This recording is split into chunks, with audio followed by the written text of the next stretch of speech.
Florença, o berço do Renascimento, cidade de igrejas maravilhosas e lugares de tirar o fôlego.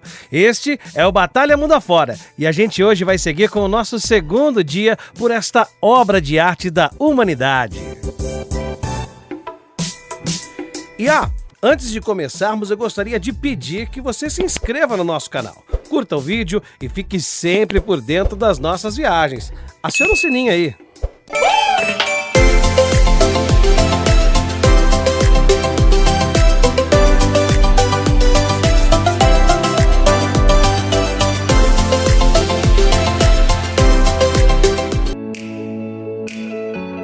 Para começar nosso segundo dia por Florença, visitaremos uma igreja bem interessante e com um acervo de arte muito bacana, a Santa Croce.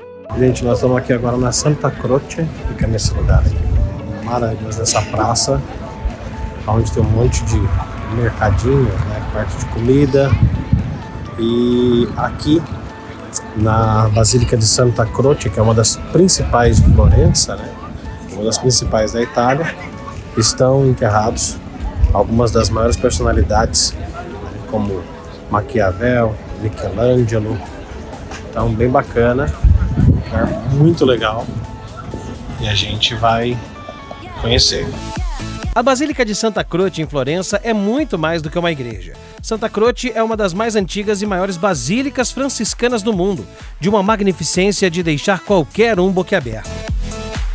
A gente já comprou um bilhete, custa 8 euros. E a gente vai agora entrar na Santa Croce para visitar. Alguns dos artistas mais influentes da história deixaram sua marca na igreja, desde afrescos de Giotto e Agnolo Gaddi até obras de arte de Brunelleschi e também Donatello. Enquanto muitas basílicas na Itália contêm as obras de grandes artistas, Santa Croce é diferente de qualquer outra, porque ela não contém somente as obras de artes desses gênios. Nela também estão os restos mortais de grande parte dos grandes artistas do Renascimento, mas também da literatura, música, entre outros. Por isso, a basílica foi apelidada de o Templo das Glórias Italianas.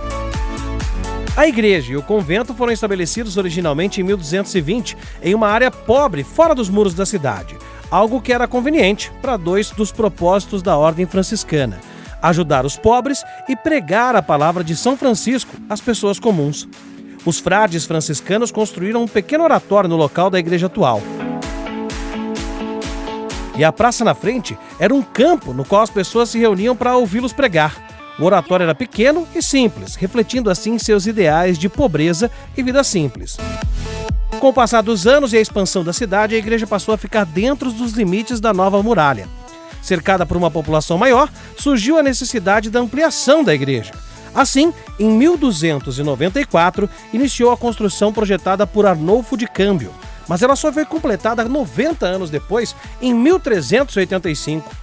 A igreja foi consagrada somente em 1443. Seu exterior de pedra áspera original, muito parecido com o da igreja de São Lourenço, que veremos ainda hoje, permaneceu inalterado por 4 séculos. Apesar das muitas tentativas de embelezar a fachada ao longo dos séculos, isso não aconteceu até 1857, quando ao arquiteto Niccolo Matta foi dada a tarefa de criar a sua atual fachada, neogótica, de mármore branco, verde e rosa. O monumento a Dante Alighieri, que se encontra à esquerda da Basílica de Santa Croce, foi colocado ali apenas no final da celebração, dedicada em 1865, em ocasião do aniversário de 600 anos do poeta. A estátua foi inaugurada no centro da praça, mas foi movida mais tarde, para permitir que ali acontecessem as partidas de futebol florentino. O interior imponente é formado por uma nave e 2 corredores laterais separados por paredes finas e arcos sustentados por pilares octagonais. Uma estrutura que lembra as basílicas cristãs de Roma, onde Arnolfo trabalhou por um longo período. O interior é extremamente largo e solene. Tem a forma de uma cruz egípcia, que é um T, típico de outras grandes igrejas convento.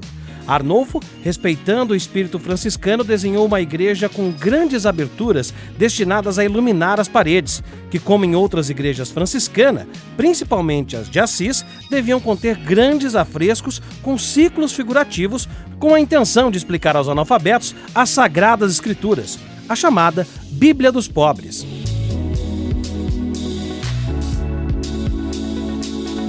Apesar do espírito franciscano que prega a simplicidade, a grande Basílica de Santa Croce foi construída em contribuições das mais importantes famílias de Florença, contendo várias capelas. Estas capelas foram destinadas a funerais de doadores e receberam extensas decorações realizadas pelas mãos dos maiores mestres da época. As paredes da Basílica foram decoradas com afrescos que retratam a história de São Francisco de Giotto e seus alunos. Donatello também quis deixar na igreja um testemunho de sua passagem, esculpindo um belo crucifixo e uma anunciação.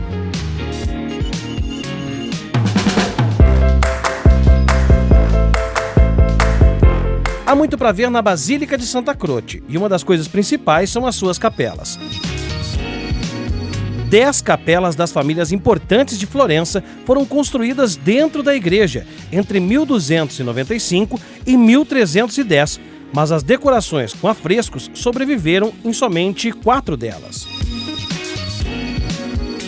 Dedicada a Santa Cruz, a capela foi afrescada por volta de 1380 por Agnolo Gaddi, filho de Tadeu, um dos discípulos de Giotto. Mais importantes são os afrescos nas 2 capelas seguintes, a Capela Peruzzi e Capela Bardi. Ambos são decorados por Giotto em 1320 e 1325. Na primeira, são retratadas as histórias de São João Batista e São João Evangelista.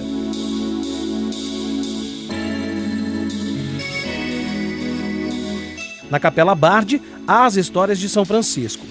Ambos os afrescos foram executados mais tarde pelo mestre inovador da arte ocidental e representam o ápice de seu trabalho e seu testamento artístico, que influenciou muito as próximas gerações de pintores florentinos.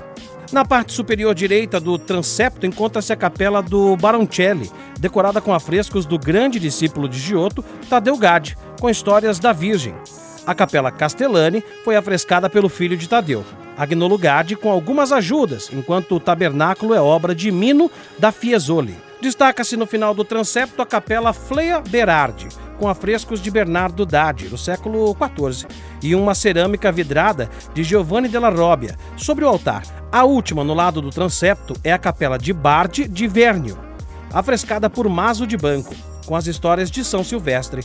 A terceira capela do transepto tem o mesmo nome, Bari di Vernio, e é nela que fica mantido o crucifixo de Donatello. A Capela dos Médici, realizada por Michelozzo, foi construída para Cosimo, o Velho, e está na parte de trás. Ela possui uma decoração muito simples e essencial, onde se sobressai um retábulo elegante de cerâmica vidrada de Andrea della Robbia, e há um magnífico baixo relevo realizado por Donatello. Uma curiosidade, que com a morte de Galileu Galilei, o então Papa Urbano VIII, Barberini disse a ele que não se sentia bem que dedicasse um importante túmulo monumental em Santa Croce. Entre outros grandes, há um condenado no tribunal da Inquisição. Por isso, os padres da Santa Croce acharam melhor enterrar Galileu num local escondido, à esquerda desta foto que você está vendo, onde ali há um grupo de pessoas, dentro de uma pequena capela. Ao lado da Basílica de Santa Croce fica um belo claustro do século XIV, com arcadas em puro estilo toscano e que revela uma outra magnífica obra-prima de Brunelleschi, a Capela de Pazzi, uma joia de graça e harmonia de linhas. É decorada com medalhões que reproduzem cabeças de querubins e com uma pequena cúpula em cerâmica realizada por Luca della Robbia. A magnífica porta foi esculpida por Giulio de Maiano. O interior é retangular, tem paredes brancas, nuas, sobressaem as brilhantes decorações e em terracota, vitrificada, de Luca della Robbia, ilustrando os apóstolos e evangelistas. A Capela Pazzi é um raro exemplo de harmonia e beleza no clima artístico do início do Renascimento. Já o Mosteiro de Santa Croce é um dos maiores da cidade. Assim como aconteceu em Santa Maria Novella, os ambientes foram gradualmente destinados a outras funções a partir do final do século XVIII. Por exemplo, a Biblioteca Nacional Central de Florença está em uma área que fazia parte do primeiro convento. E hoje, entre as várias atividades realizadas no mosteiro, há uma escola infantil e uma escola para artesãos de couro, que tem um showroom perto da sacristia. E vamos falar agora sobre os túmulos, que estão dentro da Santa Croce.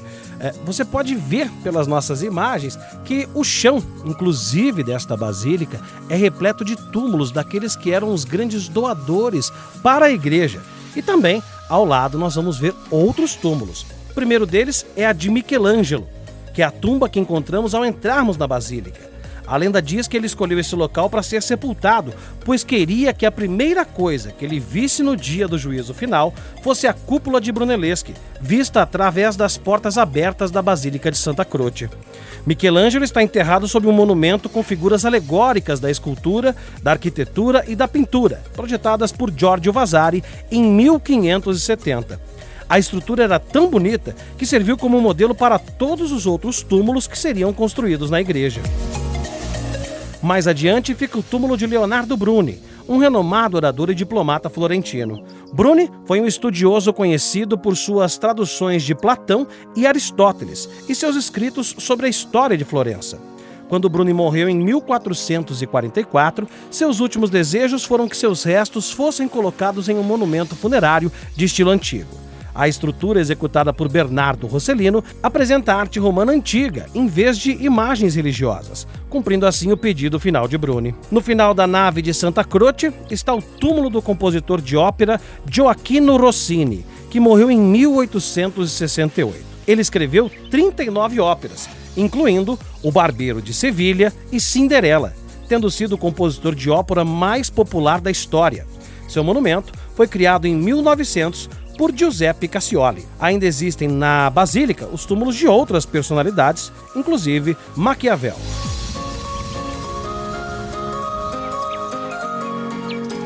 Na sacristia, o que é muito legal dentro da Basílica de São Francisco, dentro de um relicário, parte das vestes usadas por São Francisco estão à exposição.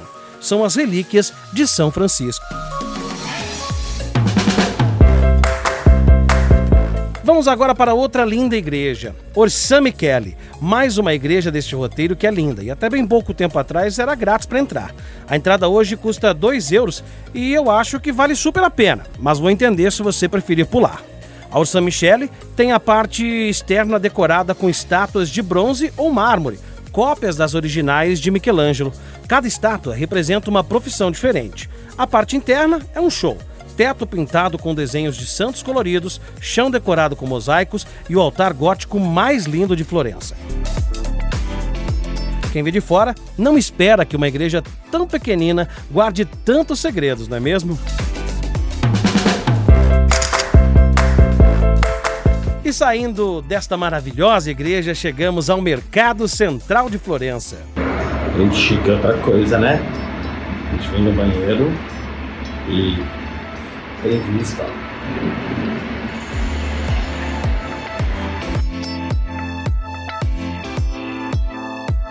Gente, viemos visitar o Mercado Central e é muito legal, muito bacana. São várias opções para quem quer fazer compra do dia a dia e para quem quer comprar coisas porque está aqui na Itália, né? Ou turista quer comer, tem restaurante também. Mas é bem bacana, tem muita coisa legal. Onde você anda, tem muita coisa assim que chama atenção e você vê muito pessoal de Florença, mesmo morador daqui fazendo compra para o dia a dia, ver os açougues, então isso é bem legal e a gente vai mostrar um pouquinho para vocês. O Mercado Central de Florença, inspirado no Mercado Halle de Paris, começou a ser construído em 1870 com materiais altamente inovadores para a época, ferro e vidro. Já ouviu essa história? Não é coincidência. O responsável pelo projeto foi Giuseppe Mengoni, o mesmo arquiteto que projetou a Galeria Vittorio Emanuele II em Milão. A inauguração ocorreu em 1874 com a Exposição Mundial da Horticultura, mas o mercado só começou a funcionar mesmo 2 anos mais tarde. O número de comerciantes ultrapassava os 500. Em 1881, a organização interna do mercado mudou completamente, acarretando o declínio de vendedores e, ao longo do tempo, a decadência do mercado. Com o objetivo de restituir aos cidadãos um dos lugares mais significativos da cidade, o Mercado Central de Florença foi reformado e hoje em dia é um dos espaços gastronômicos mais bacanas e movimentados de Florença. Você vai encontrar lá restaurantes, pizzaria, cervejaria, padaria, cafeteria, livraria, sorveteria, açougue, banca de frutas, verduras, legumes, especiarias, literalmente tudo o que você precisa está bem pertinho, no Mercado Central de Florença.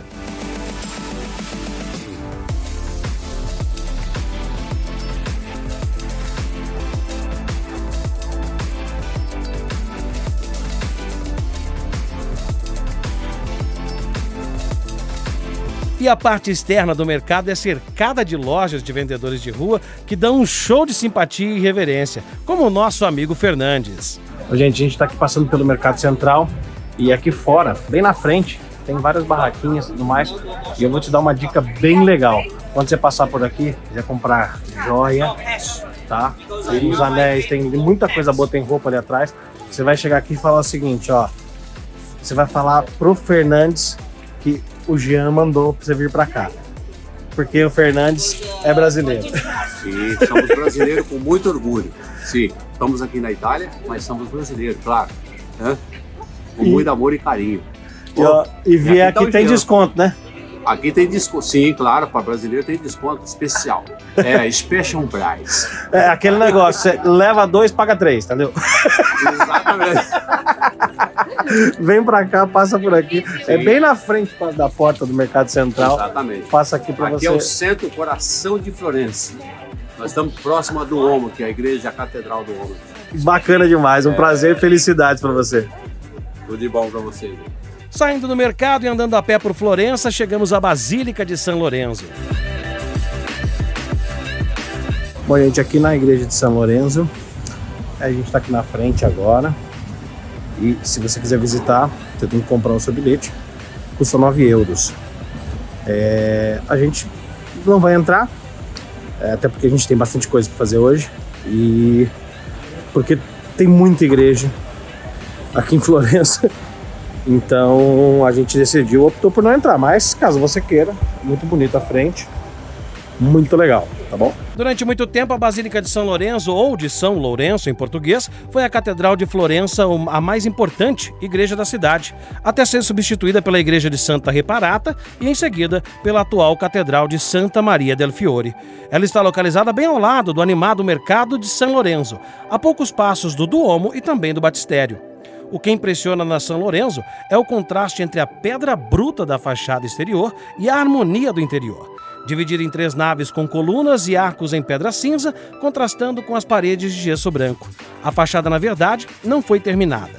Michelangelo foi encarregado para realizá-la. Porém, depois de fazer o modelo em madeira, ele foi chamado a Roma para trabalhar para o Papa e não terminou a obra. E para finalizar os nossos passeios do dia, fomos conhecer a Piazzale Michelangelo. E agora a gente está na Piazzale Michelangelo, onde a gente pode ver a cidade toda do alto. É uma vista muito bonita. Você pode ver toda Florença de cima. É uma praça. E aqui em cima você tem uma vista de toda a cidade. A praça, que contava com um projeto original repleto de réplicas de Michelangelo, tem apenas uma escultura de Davi, de Michelangelo. E assim, bem meia boca, a gente pode dizer. A praça nada mais é do que uma escadaria comprida com um grande estacionamento no topo. Mas as vistas valem a subida e a experiência do piquenique é bem gostosa. Veja o horário do pôr do sol, planeje-se para subir um pouquinho antes e no verão dá até para descansar no hotel antes de encarar a subida. Para chegar à praça é só seguir as placas e o fluxo de pessoas. O caminho conta com algumas subidas e muitos degraus. Gente, falar para vocês, o importante é alugar carro para vir aqui para Itália, entendeu? Então, eu vou ver se o táxi está disponível porque o meu carro está no estacionamento do hotel. Preferimos pegar um Uber e parar bem em frente à praça. Mas você tem a opção também de ir até o local de ônibus, pegando na estação de trem Santa Maria Novella 12, 13 e 38, que são comuns e passam com bastante frequência pelo ponto. Uma outra sugestão, para quem gosta de apreciar as paisagens ao redor e tiver uma boa disposição, é ir a pé.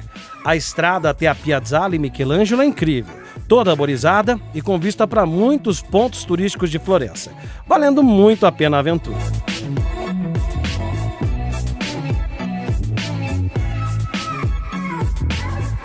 E o nosso dia termina e vamos até o Verdoliva Trattoria Toscana, onde vimos o jogo do Brasil pela Copa do Mundo e comemos a autêntica bisteca fiorentina. Muito bacana é que neste restaurante trabalham brasileiros que foram muito prestativos e facilitaram muito para que conseguíssemos escolher o melhor prato. Nossa estadia por Florença vai chegando ao fim. Mas calma, gente, nossa viagem pela Itália ainda tem muito chão pela frente. No próximo programa, vamos até uma das cidades mais românticas do mundo, Veneza. E quanto aos custos de hoje...